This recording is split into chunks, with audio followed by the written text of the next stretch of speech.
नमस्ते दोस्तों, अगर आपने अभी तक मेरे चैनल को सब्सक्राइब नहीं किया है तो सब्सक्राइब करें और हर अपडेट की जानकारी पाने के लिए बेल आइकन दबाएं।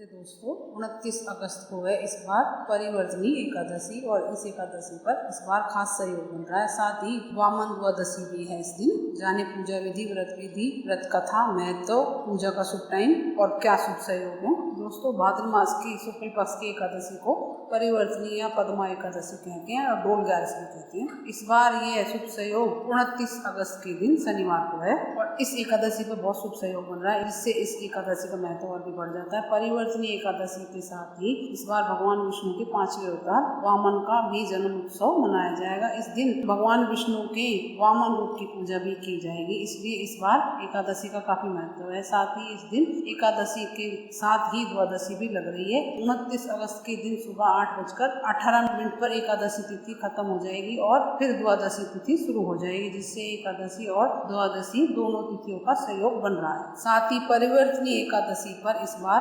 आयुष्मान योग भी बन रहा है। शास्त्रों में बताया गया है कि इस योग में भगवान विष्णु की पूजा करने से सुख शांति तो मिलती है, साथ ही सभी कष्टों से मुक्ति भी मिलती है और जीवन में नया उजाला भी आता है। इस योग में किया गया कोई भी कार्य लंबे समय तक सुफल प्रदान करता है। यह योग अत्यंत मंगलकारी माना गया है, क्योंकि इस योग के स्वामी गुरु हैं जो भौतिक सुख सुविधाओं में वृद्धि करते हैं। एकादशी के नियम भी जान ले दोस्तों। एकादशी के दिन चावल नहीं खाने, घर में ना बनाने हैं, मांस मदिरा का सेवन नहीं करना है, ब्रह्मचार्य का पालन करना है, किसी को अपशब्द नहीं बोलने हैं, किसी से झगड़ा नहीं करना है, किसी का अपमान नहीं करना है। जितना हो सके भगवान का भजन कीर्तन करें, भगवान का जाप करें। इसी दिन माता यशोदा ने भगवान श्री कृष्ण के जन्म के बाद को पूजन किया था, इसलिए इसको डोल ग्यारस बोलते हैं। और साथ ही पद्मा एकादशी भी बोला जाता है। परिवर्तनी का अर्थ है परिवर्तन और एकादशी तिथि होने के कारण इसको परिवर्तनी एकादशी के नाम से जाना जाता है। इस दिन भगवान विष्णु और माता लक्ष्मी की पूजा अर्चना करनी चाहिए और इस दिन भगवान श्री विष्णु क्षीर सागर में विश्राम करते हुए करवट बदलते हैं, इसलिए इस एकादशी को परिवर्तनी एकादशी कहा जाता है।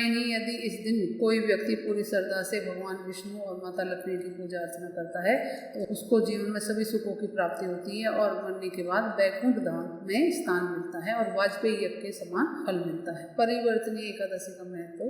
परिवर्तनीय एकादशी के दिन भगवान विष्णु माता लक्ष्मी का पूजन करने से वाजपेयी यज्ञ का फल मिलता है। स्थिति का महत्व बहुत अधिक माना जाता है। परिवर्तनीय एकादशी पर भगवान विष्णु की पूजा आराधना करने से मोक्ष की प्राप्ति होती है। भगवान विष्णु या उनके अवतारों की पूजा करने वाले भक्तों को दर्शन की इच्छा भगवान पूरी करते हैं। मान्यता है कि परिवर्तनीय एकादशी के प्रभाव से यह इच्छा पूर्ण होती है। माना जाता है कि इस दिन भगवान अपने 5वें अवतार यानी कि वामन अवतार में पृथ्वी पर आए थे, इसलिए इस एकादशी के दिन वामन जयंती भी मनाई जाती है। कहीं कहीं अगले दिन भी वामन द्वादशी मनाई जाती है। परिवर्तनीय एकादशी की पूजा विधि। इसके नियम 10वीं तिथि से प्रारंभ हो जाते हैं। 10वीं तिथि के दिन सात्विक भोजन एक टाइम ग्रहण करें, सूर्यास्त के बाद कुछ न खाएं और एकादशी के दिन सुबह सूर्योदय से पूर्व उठकर साफ सुथरे पीले वस्त्र धारण करें और जिस स्थान पर पूजन करना हो उस स्थान की सफाई करें। गंगा जल डालकर पूजन स्थल को पवित्र करें। उसके बाद एक चौकी लें और उस पर पीले रंग का या लाल रंग का वस्त्र बिछाएं और भगवान विष्णु माँ लक्ष्मी की प्रतिमा स्थापित करें, विराजमान करें और दीपक जलाएं और अपनी मनोकामना बोलते हुए संकल्प कर लें और लोटे में जल भर के उसमें गंगा जल मिला के पुष्प डाल लें या दुर्वा डाल लें। अगर तस्वीर है तो छींटे लगा लें और मूर्ति है तो स्नान कराएं।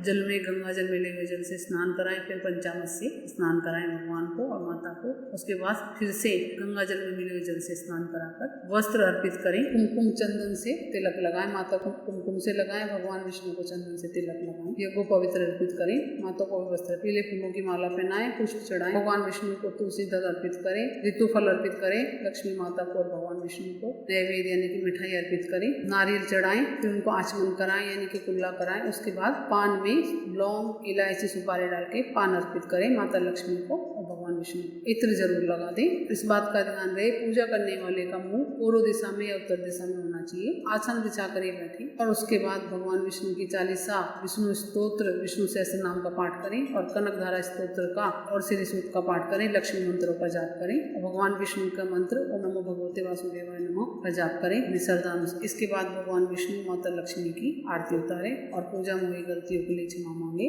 मैं भगवान विष्णु को पीले फल, पीली मिठाई चढ़ानी थी और इस दिन प्याज लहसुन नहीं खाना है, ना घर में बनाना है और ना चावल बनाने हैं। ना क्रोध करना है, ना लड़ाई झगड़ा करना है घर में, ना किसी का अपमान करना है। दिन भर व्रत रखी और शाम के टाइम गिरा जाता तो फल फ्रूट खा सकती हैं। अगले दिन द्वादशी को सुबह सूर्योदय से पूर्व उठकर स्नान आदि से निवृत्त होकर साफ सुथरे वस्त्र पहने भगवान विष्णु माता लक्ष्मी का पूजन करें फिर से, और ब्राह्मणों को भोजन कराएं, अपनी श्रद्धा अनुसार दान दक्षिणा दें और फिर उसके बाद खुद व्रत का पालन करें। परिवर्तनीय एकादशी का शुभ मुहूर्त एकादशी तिथि प्रारंभ 28 अगस्त शुक्रवार को सुबह 8:38 से एकादशी तिथि समाप्त 29 अगस्त शनिवार सुबह 8:17 तक। पारण का समय 30 अगस्त रविवार सुबह 5:58 बजे से 8:21 बजे तक। लेकिन व्रत 29 तारीख को ही किया जाएगा एकादशी का। और इस दिन तुलसी जी का पूजन जरूर करें, शाम को फलकम्मा लगाएं और दीपक भी जलाएं और भगवान कृष्ण का भी भजन करें। श्री कृष्ण का भी मंत्र बोल सकते हैं, श्री कृष्ण गोविंद हरे मुरारी हे नाथ नारायण वासुदेवा, और रात भर भजन कीर्तन भी करें।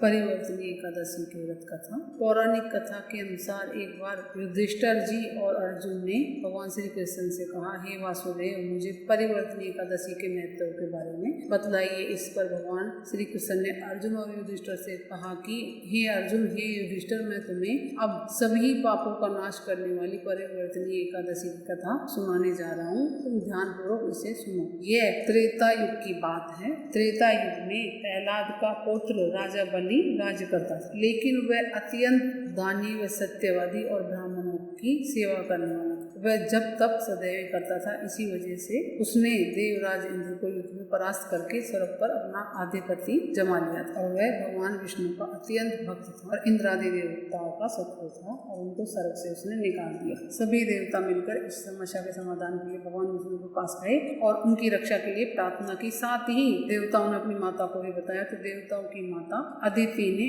अपने पति महर्षि कश्यप से सारा हाल कहा और अदिति ने पति की आज्ञा से विशेष अनुष्ठान किया और फलस्वरूप भगवान विष्णु ने वामन अवतार रूप धारण किया और एक ब्राह्मण बालक के रूप में राजा बलि के पास गए और राजा बलि से याचना की कि मुझे 3 पग धरती दे दे, उससे उन्हें तीनों लोगों के दान का फल मिलेगा। पर दैत्यों के गुरु शुक्राचार्य ने बलि राजा को मना कर दिया था, लेकिन बलि राजा फिर भी नहीं माने और 3 पग भूमि देने के लिए वचनबद्ध हो गए। साथ ही राजा बलि को 3 लोग दे सकता हूँ, विराट रूप धारण करके नाप लो। तो भगवान ने भी राजा बलि की प्रार्थना स्वीकार कर ली और भूमि दान करने का वचन दे दिया।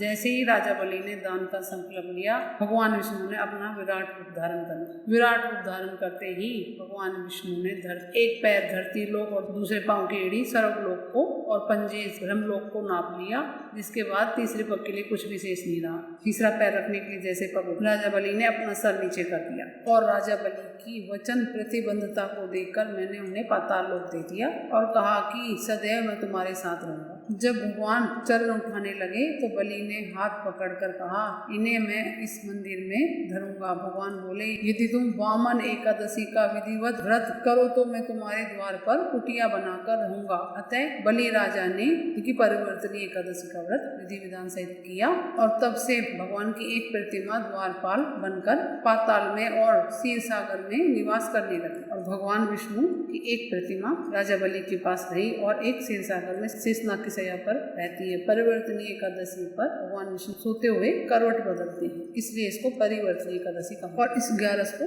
डोल 11 भी कहा जाता है। मान्यता है कि जो जन्माष्टमी का व्रत करते हैं उनको ये व्रत जरूर करना चाहिए, इस एकादशी का व्रत जरूर करना चाहिए, नहीं तो उनका जन्माष्टमी का व्रत पूर्ण नहीं माना जाता है। क्यों मनाते हैं डोल 11? श्री कृष्ण जन्म के 16वें दिन माता यशोदा ने उनका जलवा पूजन किया था, इसी दिन को डोल 11 के रूप में मनाया जाता है। जलवा पूजन के बाद ही संस्कार की शुरुआत होती है। जलवा पूजन को कुआं पूजन भी कहा जाता है और इस दिन भगवान कृष्ण के बाल स्वरूप बाल मुकुंद को एक डोल में विराजमान करके उनकी शोभा यात्रा निकाली जाती है, इसलिए इसे डोल 11 भी कहा जाता है। डोल 11 के अवसर पर सभी कृष्ण मंदिरों में पूजा अर्चना होती है। भगवान कृष्ण की मूर्ति को एक डोल में विराजमान करके उन्हें नगर भ्रमण कराया जाता है। इस अवसर पर कई शहरों में मेले आयोजन भी किया जाता है और अखाड़ों का प्रदर्शन भी किया जाता है, लेकिन इस बार कोरोना वायरस की वजह से ये सब चीजें नहीं हुई। साथ ही इस एकादशी को पद्मा एकादशी के नाम से जाना जाता है। यह देवी लक्ष्मी का आह्लादकारी व्रत है, इसलिए इस दिन लक्ष्मी पूजन करना श्रेष्ठ माना गया। माता लक्ष्मी की पूजा करने से